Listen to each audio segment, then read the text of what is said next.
Hey everyone, it's Siobhan here. Today's video is going to be about spoilers and people who love them, people who don't love them. And in it I'm going to share some of my perspective and a few of my experiences. This is a video that I have wanted to do for a while and I haven't because I have been part of several conversations that have turned into these all-out arguments because it seems that people really take this seriously and are very passionate about it one way or another. As for me personally, I happen to like spoilers. For me, spoilers don't spoil anything. And I wonder if you can chalk this up to the fact that I like to be in control of my emotions, my environment, my personal space, all of the time. I don't like feeling out of control. It's one of the reasons why I don't drink. I don't like being drunk. I don't know if that has anything to do with this, but I guess you could call me a control freak. I don't really think of myself as one. I wonder if my spouse would have something to say about that.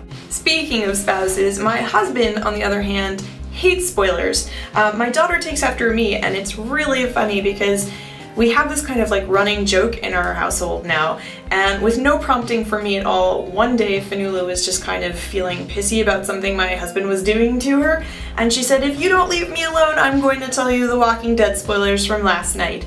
And it was so hilarious. It's just something that is kind of a running joke between the three of us now. If you have not heard of the catchphrase, spoiler alert, it's probably because of two things. Either English isn't your first language, or you've been living under a rock. With pop culture becoming so mainstreamed over the last 20 years and having all of this social media to share it on, I feel like information is being passed back and forth constantly. So for me, when I was a kid growing up, if you missed a television show on a Friday night, well, you only had two options. You could either ask a friend to record it on a VHS tape, or you could go to school on Monday morning and maybe just ask a friend what happened. Going back to consistent media, now as an adult I have iTunes, I have Apple TV, I have Hulu, I have Netflix, so anytime I want to engage in any kind of entertainment, it's literally at my fingertips. Now I can see where this is a problem for someone who doesn't like spoilers, because spoilers are everywhere. There's just no escaping it. The moment you get onto your computer or onto your smartphone and scroll through a news feed, you're likely to see something that you don't want to see.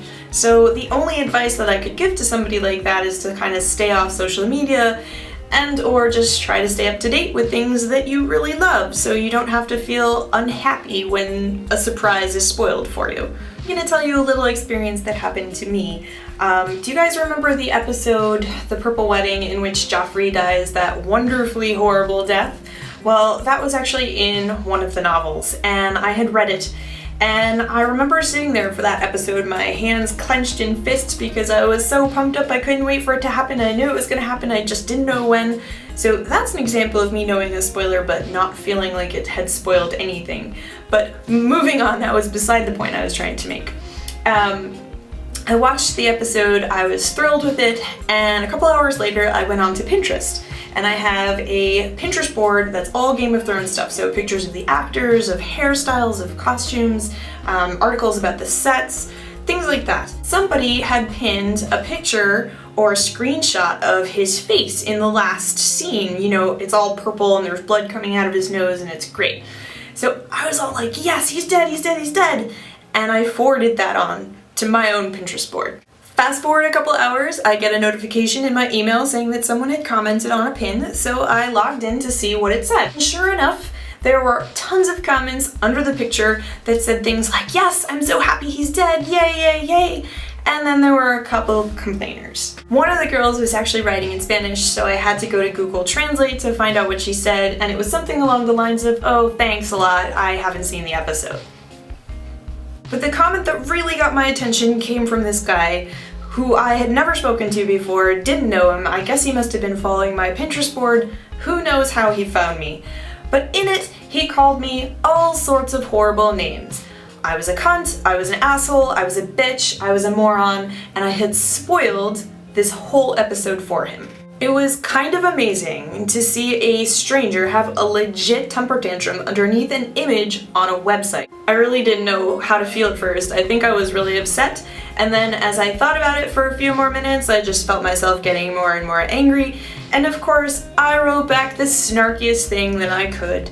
And his response was to threaten me and tell me that he was going to have Pinterest close down my account because my image was stolen from HBO or something like that. I don't even know. I was not the original poster. I was just forwarding information on, and this guy literally lost his mind. Nothing came of any of his threats. I actually spoke to somebody at Pinterest. I had him banned and blocked. I don't know what happened to his account, and I don't care. Another instance that I can think of has to do with The Walking Dead.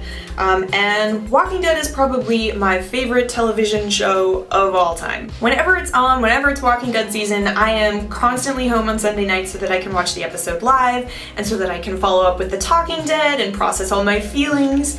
And I have taken to sort of, I guess if I want to talk to other fans, I've kind of done that through Twitter, because it seems like Twitter is a more real-time sort of website, whereas Facebook isn't as real-time-ish.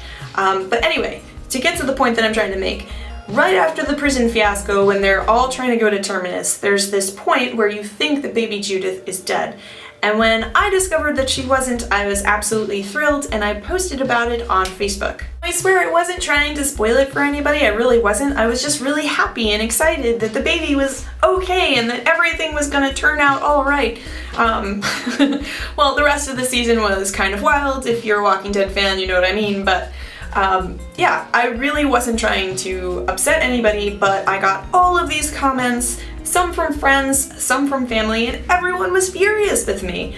I didn't know what to make of that either. So I kind of felt bullied into not making any sort of status updates until the following day. And personally, I think that that sucks. Now, I just want to be clear, I don't dislike anyone who hates spoilers. I am married to a person who hates spoilers, but I do hate some of the things that spoiler phobes complain about. First pet peeve, not being able to write about a book, a film, or a television show in real time on my social media page drives me absolutely wild. If you can't watch your favorite show on a Saturday night, but you know that you'll be able to watch it on Sunday, just stay off the internet for like 24 hours. I know that for some that's not possible because people work online, but there are definitely places that you can avoid so that you don't have to feel like anything is being spoiled for you.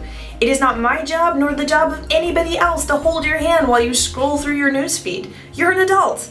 You can take care of it yourself. Pet peeve number 2. Sometimes spoilers get set by accident. What I mean by this is you're sitting in a group of friends, you're having a conversation over a bottle of wine, and one friend says, I just saw this really awesome movie, there was this poignant scene in which this and that happened and it left such a positive impression on me, I loved the characters, etc., etc. Just making social conversation as a group of friends normally would, but then someone in the group will say something like, thanks a lot, you ruined the movie for me. Why is it okay to give another person a guilt trip over a film that you haven't seen? It's so ridiculous and immature, and honestly, a lot of times now I'm afraid to say anything, because I have certainly been the one that has made the spoilers by accident and not really meant anything by it and have had people attack me over it. Well, I wasn't trying to upset anybody, I was just making conversation, and I'm sorry. Pet peeve number 3. Spoilers don't really spoil anything. Let's say you go to work on Monday morning, not having seen Sunday's episode of Game of Thrones. Your work colleague comes over to your desk and starts talking about the episode and the major death that's happened this week. Now obviously, not having seen the episode, a spoiler-phobe is probably going to be upset about this, but truth be told, does this really stop you from enjoying the show? Sure, it's not a surprise anymore, it might not feel as shocking, but if it's a story that you love, that you're invested in, would you really not watch it because of someone else giving away a plot point? I don't think so, I certainly wouldn't.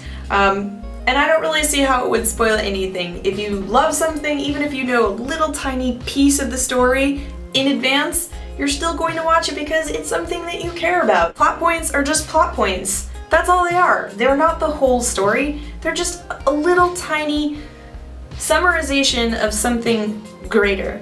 So in that way, I don't think that spoilers spoil anything. Pet peeve number 4, and I think this is one that really drives me bonkers. It's when spoiler phobes get really upset about spoilers that have to do with stories that have been available for a week, a month, a year, 5 years, 10 years. If I'm talking to you about Lord of the Rings and you haven't seen those movies and you get angry at me for having shared the storylines, that's your problem, not mine. Why on earth would you get angry at me? The universe does not center around you, and it has been readily available to you for over a decade. It's just kind of ridiculous. I'm gonna go ahead and guess that I've made a couple of you really mad at me, and like I said at the beginning of the video, I really didn't want to do that, but the truth is that sometimes I see this stuff out on the internet and it just really boils my blood. Obviously, if you have someone in your life who does hate spoilers and you know that about them, then just wait for them to catch up with you. And when they do, then you can have your wonderful conversations. But when you're dealing with an online sort of platform, you have to understand that there are going to be people from across the board, and you can't monitor everything that everybody says. It's just not right, it's not fair, and it's selfish. And I'm just going to leave you with one thought, and that is, for all of you that claim that you hate spoilers, I think that Jon Snow probably proves otherwise. Until next time, I hope you guys liked my video. I'm sure some of you didn't, and I'm sorry, but I will see you all later. Bye!